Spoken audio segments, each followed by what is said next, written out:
High. So நான் என்னை பற்றி ஒரு சின்ன ஷார்ட்ஸு. நான் வந்து ஃப்ரான்ஸ்க்கு வந்து 2022 வந்தேன். இங்கே வந்து மாஸ்டர்ஸ் படித்தேன். நான் பாரிஸில் படிக்கல, நார்மாண்டிங்கிற ப்ராவின்ஸில் படித்தேன். படித்து முடிச்சுட்டு அதுக்கப்புறம் இப்போ வரைக்கும் அங்கங்கே வந்து பார்ட் டைம் வேலை, அப்புறம் ஃபுல் டைம் வேலையும் அங்கங்கே மாற்றி மாற்றி வேலை பார்த்துட்டு இப்போ ஒரு கம்பெனியில் வந்து ஒர்க் பண்ணிட்டுருக்கேன். தென் என்ன மாதிரியோ இல்லை வேறு யாராவது வந்து ஃப்ரான்ஸுக்கு இல்லை யூரோப்புக்கு படிக்க வரணும் அப்படின்னு பிளான் பண்ணிட்டுருந்தீங்க அப்படின்னா, ஒரு இன்டென்ஷன் வந்து மனசில் வச்சுக்கோங்க. ஓகேங்க, நான் சம்பாதிக்கணும் அதனால் நான் போகிறேன் அப்படின்ட்டு வராதிங்க. அது வந்து மேக்ஸிமம் ஒரு 90% வந்து ஒர்க் அவுட் ஆகாது. பட் ஆனால் அதுக்கு பதிலாக வந்து நான் ஒரு எக்ஸ்போஷரை வந்து நான் பார்க்கணும்.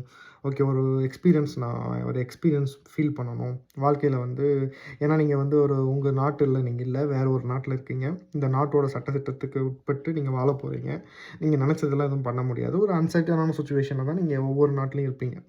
ஓகே, நம்ம நாட்டை தவிர்த்து நீங்கள் எந்த நாட்டுக்கு நீங்கள் வேலைக்கு போனாலும், வாழ்ந்தாலும் அந்த நாட்டோட நேஷ்னாலிட்டியே இல்லாமல் இருந்தீங்கன்னா, நீங்கள் வந்து ஒரு அன்சர்டனான சுச்சுவேஷனில் தான் இருப்பீங்க இருக்கிற வரைக்கும்.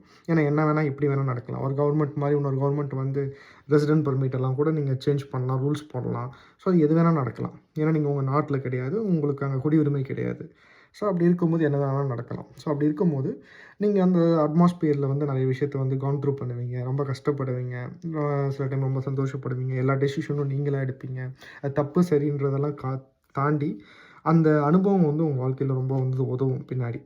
ஸோ ஒரு அனுபவத்தை கற்றுக்கிறதுக்காக வாங்க, சரிங்களா? நல்லதே நடக்கும்.